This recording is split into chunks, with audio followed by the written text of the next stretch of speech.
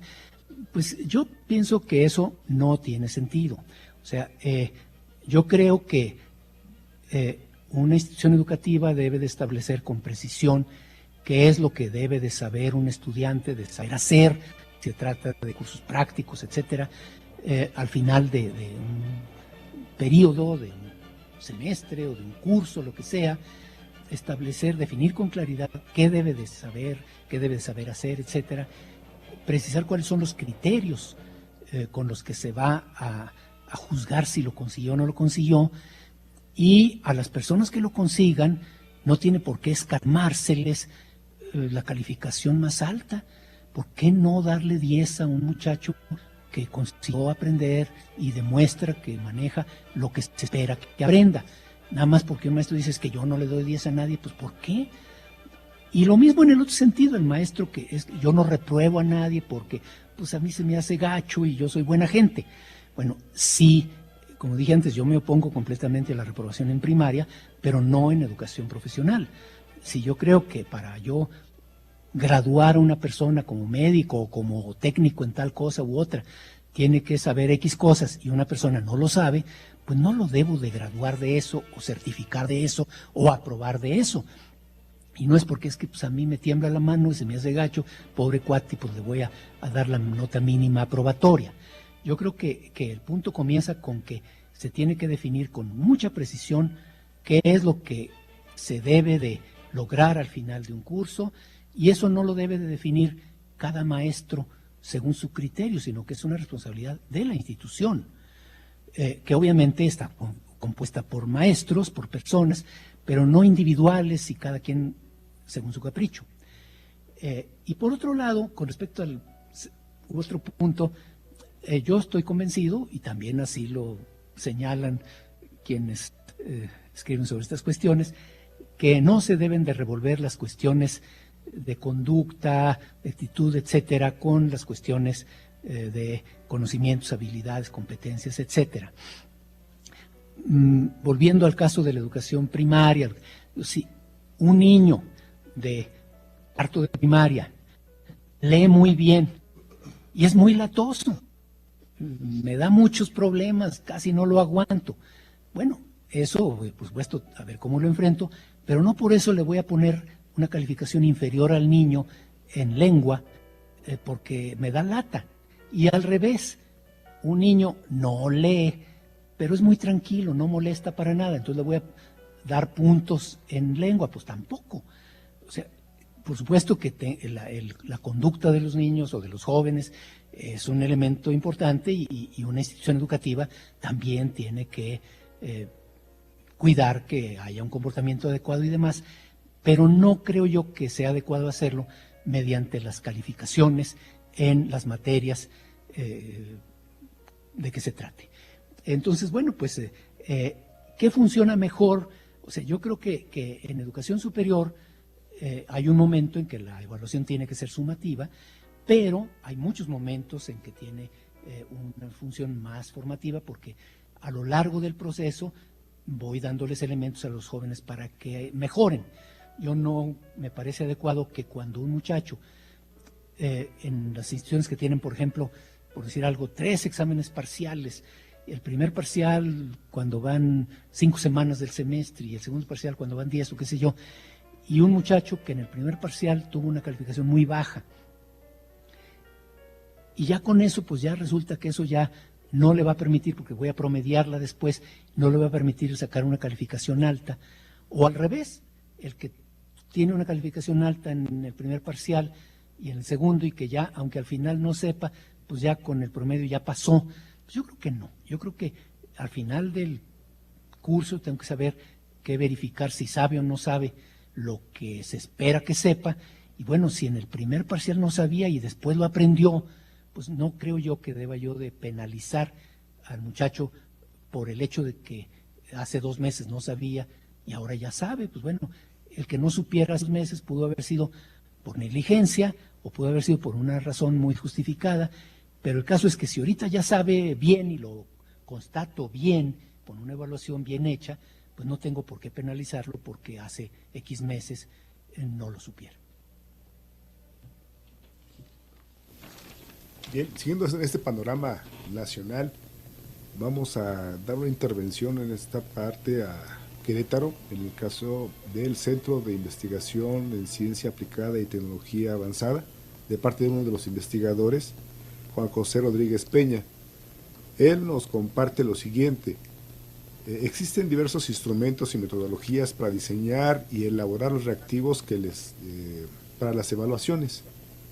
¿Cuál o cuáles metodologías recomienda, doctor licenciado Felipe, para realizar evaluaciones que permitan tomar decisiones asertivas y mejorar los estándares de los modelos educativos referente a la parte de la calidad, que corresponda a la educación básica y media en los programas de matemáticas, en particular sobre niños con alguna deficiencia como autismo? Bueno, a ver, vamos a ver. La pregunta también tiene varias aristas y en relación con esta última cuestión de niños con autismo, pues obviamente es algo más complicado y no tengo yo elementos al respecto, ¿verdad? Me referiré más a la primera parte de la pregunta sobre metodologías para elaborar instrumentos de evaluación, y mencionaba nuestro interlocutor para elaborar reactivos. Yo creo que es importante señalar que hay diferentes instrumentos posibles para evaluar ciertos conocimientos, ciertas habilidades, competencias y demás.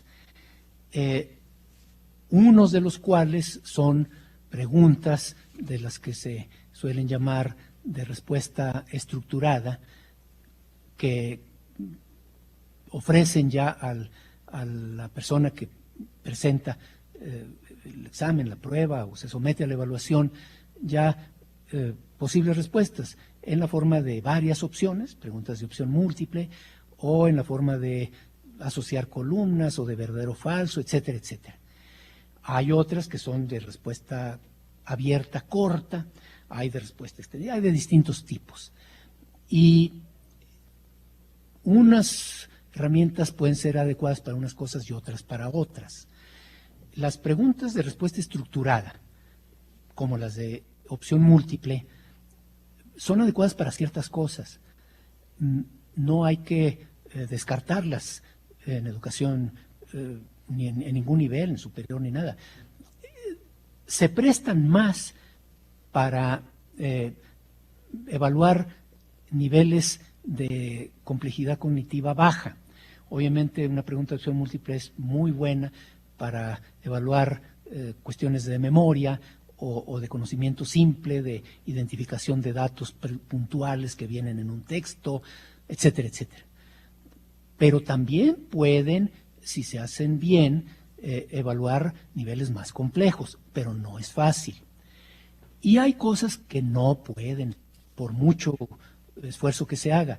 Por ejemplo, si quiero evaluar la competencia de redacción de textos de un estudiante, pues eso no lo puedo hacer con preguntas cerradas. Necesito que el alumno redacte textos de diferente tipo, de diferente extensión, y luego evaluar los textos con ciertos esquemas, con rúbricas, etcétera. Y obviamente puede haber otro tipo de evaluaciones de las que se llaman de ejecución o desempeño, en donde se puede poner a que los alumnos hagan ciertos ejercicios, ciertas tareas. Pensemos en cómo se puede evaluar la capacidad o la competencia de expresión oral. Pues evidentemente no con pruebas de opción múltiple ni con pruebas escritas. Tengo que poner al alumno a hablar y escucharlo, sea en vivo o grabado, y luego analizar lo que dijo con cierta pauta. O sea, si le digo que quiero que hable durante 3 minutos y que argumente para convencer a la audiencia sobre tal o cual cosa, y entonces pues yo tengo que ver, a ver si tiene orden su exposición, si se distinguen claramente sus argumentos, si los expone de una manera convincente, qué sé yo. Entonces, obviamente hay diferentes herramientas de evaluación que pueden servir para evaluar diferente tipo de competencias, y para las pruebas en gran escala, las pruebas estandarizadas que se aplican a miles o millones de estudiantes, no hay mucho para dónde irse. Se tienen que utilizar preguntas que tengan respuestas estructuradas para que puedan calificar de una manera automática, porque no es posible hacerlo o con dificultad. Por ejemplo, las pruebas PISA tienen más o menos la mitad de las preguntas no son de respuesta cerrada, sino abierta, pero obviamente pues es muy complicado para corregir, calificar esas respuestas, y aunque se puede hacer, por ejemplo, México, que tiene muestras muy grandes en PISA, muestras de más de 50,000 jóvenes, pues es pesadísimo el proceso de calificación de respuestas abiertas de 50,000 jóvenes, y ya pensar en millones pues es imposible. Pero en aula, pensando en el trabajo de un maestro que tiene 30 o 40 o X alumnos, desde luego que es perfectamente factible pensar en otro tipo de herramientas de evaluación que no sean preguntas con preguntas estructuradas o de opción múltiple u otras, sino que sean de las otras herramientas de evaluación que hay, pero que todas tienen su chiste, y para hacerlas bien pues sí se necesita aprender a hacerlo, practicarlo y adquirir la competencia necesaria para ello. El tiempo corre, se nos va como agua entre las manos. Licenciado Felipe, también queremos invitarte a que hagas un cierre de esta sesión brevemente de 1 minuto, y queremos también aprovechar para darle las gracias a las diferentes sedes que no pudimos por cuestión de tiempo pasar sus participaciones, como ESIQUIE, ESIME, Culhuacán, CECI 13, CCH Sur, la Universidad Autónoma de Chiapas. No queremos concluir sin antes agradecerles esas aportaciones, y vamos a invitar al licenciado Felipe para que las atienda en el formato que él decida, a través del foro de discusión que va a permanecer abierto durante todas las siguientes 2 semanas. Bien, licenciado Felipe, una conclusión que amarre esta sesión tan interesante entre 2 seminarios, ¿qué nos puedes compartir, por favor? Cómo no, con mucho gusto.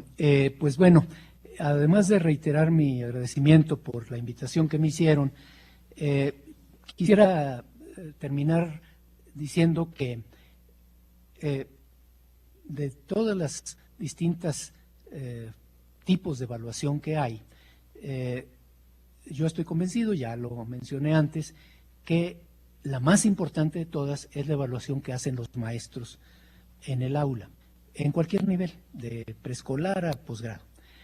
La evaluación en gran escala puede ser valiosa y da elementos importantes, pero la evaluación más importante de todas, porque es la que impacta más directamente, para bien o para mal, el aprendizaje de los alumnos, es la evaluación que hace el maestro. Es la más frecuente, aunque tengamos ya ahora bastantes evaluaciones en gran escala, siempre habrá muchas más evaluaciones en aula de los maestros, porque estas son prácticamente cotidianas. Y, desgraciadamente, muchas veces tampoco son perfectas. También adolecen de distintas limitaciones, porque pues muchas veces los maestros no tienen la formación adecuada para ello. En educación superior, en medio superior, muchas veces muchos docentes muy ameritados no tuvieron una formación específica para la docencia, y en educación básica, aunque tengan una formación para la docencia, esta suele ser débil en evaluación. Entonces yo creo que sí es muy importante que los maestros vean que la evaluación es una parte muy importante de su docencia, y que aprender a evaluar bien, aprender a evaluar de una manera rica, formativamente a lo largo de los procesos y sumativamente cuando proceda, ayudará mucho a mejorar la calidad de la educación. Entonces, pues, este interés que han mostrado los participantes por el tema, pues yo quisiera cerrarlo diciéndoles que ojalá que esta charla haya contribuido a fortalecer su interés por prepararse mejor para hacer buenas evaluaciones, porque eso ayudará a que su enseñanza sea mejor y a que sus alumnos aprendan más. Eso sería lo que diría yo para cerrar. Muchas gracias, licenciado. Como ya mencionaba Víctor Hugo, el tiempo de esta sesión conjunta se está acabando. Antes de terminar, queremos agradecer al equipo técnico de la Dirección de Cómputo y Comunicaciones, ya que sin su apoyo esta sesión no hubiera sido posible. Y también queremos aprovechar para invitarlos cordialmente a una nueva sesión conjunta. En esta ocasión serán los seminarios de Repensar las Matemáticas, sesión 59, y Repensar la Cultura Financiera, sesión 19, con el tema de divulgación y difusión en matemáticas y cultura financiera, que se llevará a cabo el próximo 5 de junio. Y también los esperamos, estén atentos, para la sesión 20 del seminario Repensar la Bioquímica, con el tema El fenómeno de la transposición didáctica, una oportunidad para la bioquímica. Esta sesión se llevará a cabo el 26 de junio. Agradecemos a todos su participación. Nos despedimos. Gracias, licenciado Felipe. Hasta pronto. Gracias, Lic. Muchas gracias, Víctor Hugo. Muchas gracias, Adriana. A sus órdenes, y ahí estaremos en contacto por internet para atender las preguntas que hayan llegado después. Hasta pronto.